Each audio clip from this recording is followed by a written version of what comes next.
यक्षिणी की हवस और बजरंग बाण की ताकत। भूतिया हवेली की पहली रात। उत्तराखंड के पास एक दुर्गम पहाड़ी गांव बिजरौली। वर्ष 2023।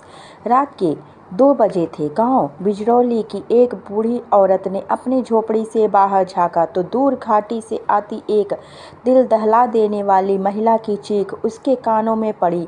आ बचाओ! आवाज आई। फिर सन्नाटा। बुढ़िया ने कांपते ओठों से अपने गले का हनुमान चालीसा का लॉकेट पकड़ा। फिर किसी की आत्मा गई। उसने कांपते हुए कहा, घाटी में मौजूद वो हवेली अब तक 13 जाने ले चुकी थी और सबका एक ही कारण, वासना में डूबी आत्मा यक्षिणी। कहानी शुरू करने से पहले मुख्य पात्रों के बारे में जान लेते हैं। राघव मिश्रा 32 वर्षीय खोजी पत्रकार। मोनू उसका जिगरी कैमरामैन। दादी शांता देवी बजरंगबली की परम भक्त। यक्षिणी कामिनी सौंदर्य और वासना से भरी भयावह शक्ति। राघव मिश्रा दिल्ली का एक तेज तर्राक पत्रकार जिसने भूत प्रेत और पैरानॉर्मल विज्ञान पर कई खोजी डॉक्यूमेंट्री बनाई थी। एक दिन उसके पास एक वीडियो क्लिप आया जिसमें एक युवक हवेली में चीखता है, वो औरत मुझे खा जाएगी। फिर वीडियो कट हो जाती है। राघव उत्साहित हो गया। यक्षिणी असली में? उसने मोनू से कहा, भाई अब की बार एमी नहीं, हनुमान जी की कृपा चाहिए। राघव की दादी शांता देवी जो बजरंगबली की बड़ी भक्त थी, उसने कहा, बेटा ये खेल नहीं है, ये वो स्त्री है जिसकी हवस कभी नहीं बुझती। तू जा रहा है तो ये बजरंग बाण की माला ले जा। राघव हंस दिया। दादी ये सब कहानियां हैं, मैं विज्ञान पर भरोसा करता हूँ। लेकिन दादी ने उसकी जेब में जबरन ताम्रपत्र में अंकित बजरंग बाण रख दिया और बोली, जब तेरा विज्ञान घुटनों पे होगा तब ये शब्द तुझे बचाएंगे। गांव वाले राघव से दूरी बना लेते हैं। एक बुजुर्ग कहता है, बेटा वहां जाना मौत को गले लगाना है। लेकिन राघव और मोनू तय करते हैं कि वे रात को ही हवेली के अंदर घुसेंगे। रात के 9 बजे चांद की दूधिया रोशनी में वो हवेली सामने दिखती है। काई से ढकी दीवारें, टूटी हुई खिड़कियां और एक खामोशी जो कानों को चीखती हुई लगती थी। मोनू डरते हुए भाई बोला, भाई यह जगह तो पहले ही श्रापित लग रही है। जैसे ही उन्होंने दरवाज़ा खोला एक सड़ी हुई हवा की लहर बाहर आई। अंदर प्रवेश करते ही कैमरा अपने आप बंद हो गया। मोबाइल में नेटवर्क चला गया। पूरा माहौल जैसे कुछ निकल रहा था। राघव ने देखा कि हवेली की दीवारों पे कुछ पुरुषों की अधजली तस्वीरें बनी हैं। एक कमरे में जाते ही उसे एक तेज खुशबू आई, जैसे चंदन और कोई स्त्री परफ्यूम का मिश्रण हो। अचानक सामने एक भयानक रूप से सुंदर स्त्री प्रकट हुई। उसने लाल साड़ी पहनी थी। उसकी आंखों में हल्का सा लाल रंग झलक रहा था। स्वागत है राघव, वो मुस्कुराई। तुम जानती हो मेरा नाम? राघव हक्का बक्का रह गया। मैं उन्हें पहचानती हूँ जो मेरे पास आते हैं मेरी हवेली में। उसका स्वर मदहोश करने वाला था। वो धीरे धीरे राघव की ओर बढ़ी। उसकी चाल में वासना थी। उसकी सांसों में एक जादू था जो राघव की चेतना को धीरे धीरे निगल रहा था। मोनू चीख पड़ा, भाई भाग चल! लेकिन राघव जैसे स्तब्ध था। यक्षिणी ने उसके चेहरे को छुआ। तुम अलग हो, तुम्हारे भीतर हनुमान की शक्ति छुपी है, लेकिन मुझे चाहिए तुम्हारा शरीर। जैसे ही यक्षिणी ने राघव के गले में हाथ डाला, अचानक उसकी उंगलियां जलने लगी। आ आ आ वो चीखी और पीछे हट गई। राघव को समझ नहीं आया, लेकिन जब उसने अपनी जेब के साथ हाथ डाला तो वहाँ दादी का दिया हुआ ताम्रपत्र था जिसमें अंकित के बजरंग बाण। यक्षिणी बोली, तुम्हारे पास वो शब्द है जो मुझे राख बना सकते हैं, लेकिन अभी नहीं। मैं लौटूंगी और इस बार तुम खुद मुझे पुकारोगे। और वो गायब हो गई, जैसे धुएं में मिल गई हो। राघव की आंखें खुलती है। वह जमीन पर गिरा है, चारों ओर सन्नाटा है। मोनू गायब है। हवेली की दीवार पर खून से लिखा है, हर पुरुष जिसने मुझे ठुकराया उसका अंत हुआ। अब तुम मेरी रातों की तृष्णा हो। राघव भयभीत है। वो दादी की बातें याद करता है। वो जानता है ये कोई भूत नहीं, कोई छलावा नहीं, ये है एक प्राचीन यक्षिणी जो सिर्फ वासना नहीं आत्मा तक निकल जाती है। और अब उसकी असली परीक्षा शुरू होती है। राघव अपनी चेतना में वापस आता है। हवेली वीरान है, लेकिन दीवारों पर अब धुंधले रक्त से दिख रहा है, वो मेरा हो गया है। राघव घबरा कर दौड़ता है। मोनू का कोई पता नहीं। कमरे टूटे पड़े हैं, लेकिन एक रिकॉर्डर चल रहा है। उसने मोनू की कांपती आवाज़ है, भाई। वो औरत नहीं, वो यक्षिणी है। मेरी आत्मा खींच रही है। बजरंग बाण, बजरंग बाण।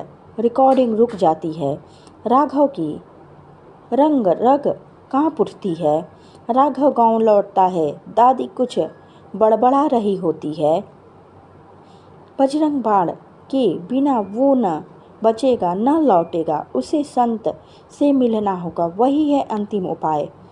गांव के उत्तर में एक जंगल है जहां बाबा गंगेश्वरानंद ध्यान में लीन रहते हैं। कहते हैं कि वो पिछले 300 वर्षों से जीवित हैं और उन्हीं के तप से गांव की रक्षा होती रहती है। राघव रात के तीसरे प्रहर वहां पहुंचता है। जंगल की हवा भारी लगती है। एक स्थान पर मंत्र गूंजते हैं, रामदूत अतुलित बलिधामा। वह देखता है एक तेजस्वी संत्र, शरीर पर भस्म, गले में रुद्राक्ष की 108 मालाएं, आंखें बंद लेकिन तेज इतना कि राघव खुद झुक जाता है। बाबा की आंखें खुलती है। वो कहते हैं, तू उसे छू आया है जिसकी तृष्णा अग्नि से भी प्रबल है, यक्षिणी। बाबा गंगेश्वरानंद बोले, वो कोई साधारण आत्मा नहीं, उसका नाम था कामिनी। 500 वर्ष पहले वो एक राजदरबार की नर्तकी थी। रूप ऐसा कि राजे महाराजे होश खो बैठे। परंतु एक दिन उसने अशुद्ध साधना से यक्षिणी बनने का प्रयास किया। अमृतत्व पाने के लिए उसे चाहिए था 100 पुरुषों का वीर्य और एक ब्रह्मचारी की आत्मा। राघव कांप उठा। बाबा बोले, उसकी साधना अधूरी रह गई। वो एक संत को छलना चाहती थी, लेकिन वो हनुमान जी का भक्त था। उसने बजरंग बाण पढ़ते हुए खुद को अग्नि में झोंक दिया और यक्षिणी को श्रापित कर गया, तेरी आत्मा भटकती रहेगी जब तक हनुमान का भक्त तुझे मुक्त न कर दे। राघव की सांसें थम जाती है। बाबा कहते हैं, और तू राघव वही है, उस संत का पुनः जन्म। बाबा ने पूछा, तेरे गले में जो माला है उसे कब पाया? राघव सोचता है, बचपन में जब वह मरा मरा सा पड़ा था, उसकी दादी ने एक लाल रंग की रुद्राक्ष माला उसके गले में पहनाई थी और तभी से वह किसी भी भूत प्रेत या प्रभाव से बचा रहा। बाबा बोले, वो माला उस संत की दी हुई है। जब तुझे वह स्त्री छूती है तो जल उठती है, क्योंकि तुझमें अभी भी हनुमान शक्ति का अंश है। बाबा गंभीर स्वर में बोले, अब निर्णय तुझे करना है, या तो भाग जा और मोनू को सदा के लिए खो दे, या फिर बजरंग बाण का सिद्ध पाठ यक्षिणी की हवेली के गर्भगृह में बैठकर करे। पर ध्यान रहे, वह पाठ तेरे प्राणों की परीक्षा लेगा। राघव की आंखों में आंसू है। वह बाबा के चरणों में गिर पड़ा। मैं मोनू को नहीं मरने दूंगा। मुझे सिखाइए बजरंग बाण की संपूर्ण सिद्धि। बाबा बोले, कल अमावस्या है, वही उसकी शक्ति का शिखर होगा और तेरा अंतिम युद्ध भी। जा और बजरंग बाण की आग में उसे राख कर दे। राघव घर लौटा और दादी उसे एक तांबे की अंगूठी देती है जिसमें हनुमान जी की आकृति है। दादी फूट फूट कर रोती है, तेरा बचपन मैंने बचाया, अब तू मेरी गोद बचा के लौटना। राघव के मन में युद्ध की ज्वाला उठती है और अब वो अंतिम रात नजदीक आ रही थी जिसमें बजरंग बाण की शक्ति और यक्षिणी की हवा आमने सामने होने वाली थी। अमावस्या की रात शुरू हो चुकी थी, चांद गायब था, हवाओं में भय सवार था। राघव ने अपनी हथेली पर चंदन से राम लिखा अंगूठी पहनी और रुद्राक्ष की माला कसे वह निकल पड़ा उस काली हवेली की ओर। गांव वाले दरवाजे बंद कर चुके थे, कुत्ते भौंकना छोड़ चुके थे और उस हवेली में मोनू की आत्मा कराह रही थी, भाई आ जाओ, बचा ले। हवेली का दरवाजा खुद ब खुद खुलता है। एक पुराना हवन कुंड जल रहा है और चारों ओर काली राख से मानव खोपड़ियाँ बिखरी हैं। राघव ने माला हाथ में ली, आंखें बंद की और पढ़ना शुरू किया। जय हनुमान ज्ञान गुण सागर। पर तभी हवा गरजती है, दीवारें कांपती है और एक लाल साड़ी में लिपटी भयावर स्त्री प्रकट होती है। उसका चेहरा किसी अप्सरा सा सुंदर था, लेकिन उसकी आंखें काली गहरी शमशान की राख से भरी हुई। वह मुस्कुराई, आ ही गया तू, वही चेहरा, वही आंखें, वही ब्रह्मचारी की आत्मा, अब तू मेरा होगा। जैसे ही राघव ने बजरंग बाण का चौथा श्लोक पढ़ा, संकट ते हनुमान छुड़ावे, यक्षिणी की चीख फूटी, बंद कर ये मंत्र मुझे जलाता है। उसने हवा में आग फैलाई, हवन कुंड उलट गया, राघव की माला जलने लगी। यक्षिणी ने उसकी गर्दन पकड़ी और कहा, बस एक चुंबन और तेरा जीवन मेरा, तू भी इस संसार का न रहेगा। राघव की सांसें रुक रही थी, शरीर सुन्न हो रहा था। तभी उसकी आंखें पलटी है, माथे पर अंगूठी चमकी और भीतर से किसी शक्ति ने कहा, तू मर्यादा है, तू राम का है, तू बंधन नहीं मुक्ति है। राघव चीखा, जय जय जय हनुमान गोसाई। वह पूरी ताकत से खड़ा हो गया। अपनी जीभ काटकर उसने रक्त में अग्नि में बजरंग बाण की अग्नि पंक्तियाँ लिख दी। यक्षिणी पीछे हटने लगी, उसकी आंखें जल रही थी। उसने चिल्लाया, तू भी उसी संत का पुनः जन्म है, तू भी मुझे श्राप देगा। राघव बोला, मैं नहीं, मेरे इष्ट करेंगे। तूने जो किया अब तुझे वही भोगना होगा। तभी मोनू की आत्मा हवा में तैरती दिखाई दी, कमजोर, मुरझुराई, लेकिन उसकी आंखों में एक ही शब्द था, भाई। राघव दौड़ा, यक्षिणी उसे रोकने लगी। उसने लपक कर मोनू की आत्मा को पकड़ लिया और जोर से बोला, बजरंग बाण की अंतिम पंक्ति, नासे रोग हरे सब पीरा, जपत निरंतर हनुमत बीरा। हवेली की छत फट गई, एक तेज बिजली सी उतरी और यक्षिणी चीखती है, जलती है, गलती है। उसकी आंखों में आंसू नहीं, राख गिरती है, वह बिखर जाती है। एक दिन फिर लौटूंगी, अमरता मेरी नियति है। और मोनू की आत्मा राघव की गोद में ठंडी होती है। हवेली खामोश थी, दीवारों पर सिर्फ राख का रंग। मोनू की आत्मा अब शांत हो चुकी थी। राघव ने उसे खुद जल में प्रवाहित किया और एक गहरी सांस ली, लेकिन वही राख के ढेर में हल्की सी हरकत हुई, मानो किसी का दिल धड़क रहा हो, और राख के बीच में एक काली नागिन निकली। उसकी आंखें वही थी, वही हवसी लाल रंग, वही शमशानी मोह। मैं मरती नहीं, मैं प्रेम की प्यासी हूँ, जिसे एक संत ने अधूरी छोड़ दिया था। राघव सीधा अपने गांव के पुराने हनुमान मंदिर पहुंचा, जहां सदियों पहले एक सिद्ध संत रहा करते थे। किवंदती की एक ब्रह्मचारी तांत्रिक, जिसने यक्षिणी को बांधा था, यही समाधि में लीन है। वहां पहुंचते ही राघव की आंखों में आंसू थे। बाबा, आपने क्यों नहीं बताया कि ये सिर्फ आत्मा नहीं, एक श्रापित स्त्री है। तभी समाधि से धुआं उठा और एक गंभीर तपस्वी स्वर गूंजा, राघव, वह अब मोह नहीं, तांडव बन चुकी है।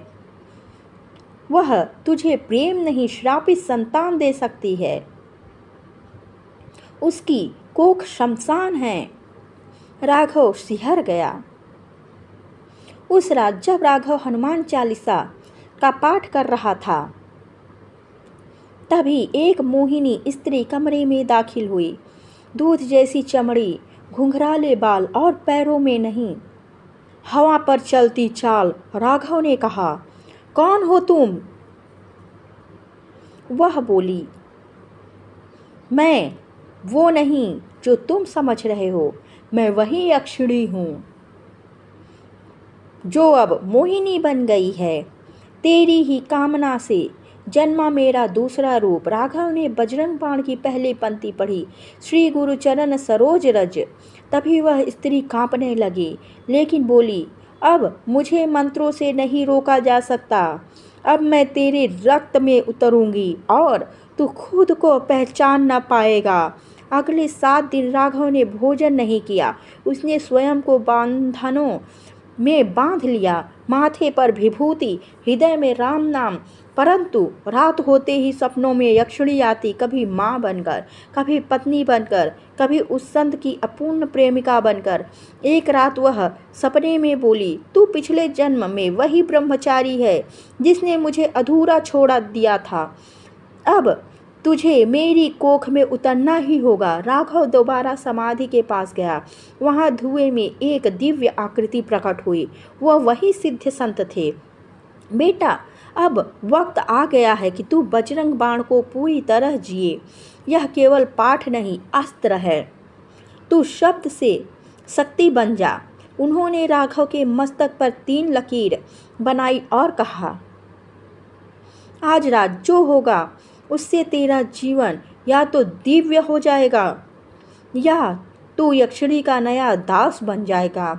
अगली रात आकाश में चंद्र ग्रहण था। गांव के सारे मंदिर बंद कर दिए गए थे। राघव अकेला हवेली की ओर बढ़ा। हवेली अब बदल चुकी थी। अब वहां सिर्फ एक विशाल कोख का चित्र था, जिसके चारों ओर काले पुष्प खिले थे और उस कोख में यक्षिणी नग्न बैठी थी। तू आया मेरे गर्भ को जागृत करने। राघव ने माला तोड़ दी और खून से लिख दिया, बजरंग बाण संपूर्ण पाठ। प्राण प्रतिष्ठा के साथ अगले ही पल हवेली जल उठी। यक्षिणी चिल्लाई, नहीं, तूने फिर मुझे अधूरा कर दिया। मैं फिर लौटूंगी जन्म द जन्म। हवेली जल चुकी थी, राख उड़ चुकी थी, लेकिन तभी जमीन फटी और अंदर से निकला एक विकराल रुद्र स्त्री रूप। यक्षिणी अब नागिन नहीं, ना ही मोहिनी थी। अब वह तांडवमयी बन चुकी थी। उसका माथा फटा हुआ, बाल उछले हुए और आंखों में जलते हुए 108 मरे हुए प्रेमियों की आत्माएं थी। अब तू नहीं बचेगा राघव। बजरंग बाण नहीं, अब राम भी तुझे बचा नहीं पाएंगे। तूने मुझे तीसरी बार ठुकराया, अब तेरा अस्तित्व मेरा हो जाएगा। राघव गांव के शमशान पहुंचा, जहां उसने मोनू की राख विसर्जित की थी। वहां हवा में फिर से मोनू की आत्मा प्रकट हुई, लेकिन अब शांत नहीं, भयभीत। भाई, वो मेरे जैसे 100 बच्चों को अपने पास बुला रही है। अगर तू आज ना लड़ा तो कल हर बच्चा यक्षिणी का होगा। राघव की आंखें नम हो गई। उसने वही किया जो किसी ने सदियों में से नहीं किया था। उसने बजरंग बाण का पाठ नहीं, उसका हवन किया। अमावस्या की आधी रात गांव की सारी औरतें नाचने लगी। उसके चेहरों पर वही पागलपन, आंखों में वही हवस और शरीर पर वही लाल साड़ी। यक्षिणी ने सभी स्त्रियों के शरीर को अपना माध्यम बना लिया था। एक स्त्री की इच्छा अधूरी छोड़ दी। अब सारी स्त्रियां मेरी हो गई। राघव मंदिर के ऊपर खड़ा था। हवन कुंड जल रहा था और उसकी जीभ से सिर्फ एक शब्द निकल रहा था, बजरंग बाण, बजरंग बाण। हर स्त्री की आंख लाल हो गई। उन्होंने अपने पतियों पर झपटना शुरू कर दिया। गांव नरक बनने लगा। तभी पूरा आकाश फटा, बिजली की सी लहर गिरी। हवा में हनुमान चालीसा की समवेत ध्वनि गूंज उठी और उसी राख से, उसी अग्नि से एक विशाल काया 10 हाथों वाला सूर्य के समान देदीप्यमान रूप प्रकट हुआ। श्री हनुमान। उनकी आंखों में अग्नि थी और करुणा भी। राघव पुत्र, तू मेरी भक्ति की परीक्षा में सफल हुआ। अब देख क्या होता है जब ब्रह्मचारी का संकल्प चंडी के विकार से टकराता है। हनुमान जी ने अपनी गदा उठाई। यक्षिणी अब महायक्षिणी बन चुकी थी और उसने 1008 आत्माओं को एकत्र कर आत्मतांडव आरंभ किया। धरती कांपने लगी। गांव का पानी खून में बदल गया। बच्चे रोते, औरतें छटपटाती। हनुमान बोले, तू कोई स्त्री नहीं, तू अधूरी कामना की दैत्य है। अब तुझे तांडव नहीं, शांति व्रती बनना होगा। हनुमान जी ने बजरंग बाण की अंतिम पंक्ति की गूंज से महायक्षिणी को बांध दिया। जो यह पढ़े हनुमान चालीसा, होय सिद्धि साखी गौरी सा। महायक्षिणी की चीखें आसमान फाड़ देती हैं। मुझे फिर अधूरा छोड़ा, फिर नहीं, प्रेम मिला, फिर सांप, और वह भस्म हो जाती है। लेकिन एक अर्धजली मूरत रह जाती है जिसे देखकर हनुमान जी कहते हैं, इसके पुनर्जन्म की कहानी अभी शेष है। राख में पड़ी वह अधजली आकृति धीरे धीरे भस्म में बदल रही थी, पर राघव की आंखें खुली की खुली रह गई, क्योंकि उस अधूरी मूर्ति के ओंठों से अंतिम शब्द निकले, एक बार तूने मुझसे विवाह का वचन दिया था। राघव के हाथ कांपने लगे, मन में तूफान उठने लगा। उसने मंदिर की दीवार को पकड़ा और एकदम अंधा सा गिर पड़ा। राघव बेहोशी में चला गया, लेकिन उसके मस्तिष्क में दृश्य आने लगे। एक अन्य युग, एक अन्य समय, स्थान वाराणसी, काशी का एक तांत्रिक आश्रम। लगभग 500 साल पहले वह स्वयं एक ब्रह्मचारी था, तपोनिष्ठ वेदांत, और उसकी शिष्या थी कामिनी, सुंदर, तेजस्विनी, लेकिन मोह माया से भरी। वह उसे प्रेम करती थी। गुरुदेव, विवाह करे ना। वेदांत ने मना कर दिया। मैं व्रती हूँ, ब्रह्मचारी। कामिनी ने अपनी देह भस्म कर ली। मरने से पहले उसने श्राप दिया, हर जन्म में तू मुझसे दूर भागेगा और मैं हर जन्म में तुझे पाने आऊंगी, हवस बनकर, यक्षिणी बनकर, तांडव बनकर। राघव हड़बड़ा कर उठा। मैं ही हूँ उसका श्राप, मैं ही उसका अपूर्ण प्रेम। हनुमान जी की प्रतिमा के सामने गिर पड़ा। बाबा, क्या मेरे पिछले कर्मों का यही फल है? क्या मैं उसे मुक्ति नहीं दे सकता? तभी मंदिर की घंटियां अपने आप बजने लगी और एक दिव्य स्वर आया, बजरंग बाण सिर्फ रक्षा नहीं, मोक्ष का द्वार भी है। उसके अंत में प्रेम है, भय नहीं। तू उसे भय से बांध रहा था, आज उसे प्रेम से मुक्त कर। राघव फिर से उसी राख के पास गया। उसने आंखें बंद की। अब वह चिल्लाया नहीं, ना ही मंत्र बोला। उसने सिर्फ इतना कहा, कामिनी, मैं तुझे क्षमा करता हूँ और स्वयं को भी। जा, मोक्ष को प्राप्त कर। मैं तुझसे अब नहीं डरता। मैं तुझे स्वीकार करता हूँ एक आत्मा के रूप में। और तब राख से एक दिव्य स्त्री आकृति निकली,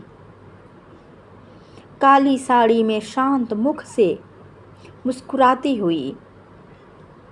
बस यही सुनना चाहती थी। अब मैं तुझ में समा नहीं रही, अब मैं तुझसे मुक्त हो रही हूँ। तांडव थम गया। गांव की औरतें होश में आ गई। बच्चे फिर से मुस्कुराने लगे। हनुमान मंदिर की मूर्तियों से दिव्य रोशनी निकली और राघव की छाती पर एक जलता हुआ राम का अक्षर उभर आया। उसने पीछे मुड़कर देखा। ना राख, ना डर, ना हवेली, बस एक नवजात बालिका की रोने की आवाज़। गांव के बाहर एक स्त्री को एक बच्ची मिली जो अकेली रो रही थी। कोई नाम नहीं, कोई वस्त्र नहीं, परंतु उसकी आंखों में ना हवस थी, ना भय, बस मासूमियत। राघव ने बच्ची को गोद में उठाया। शायद यह वही आत्मा है, अब जीवन जीने आई है, नर्क नहीं लाने। उसने उसका नाम रखा, शांति।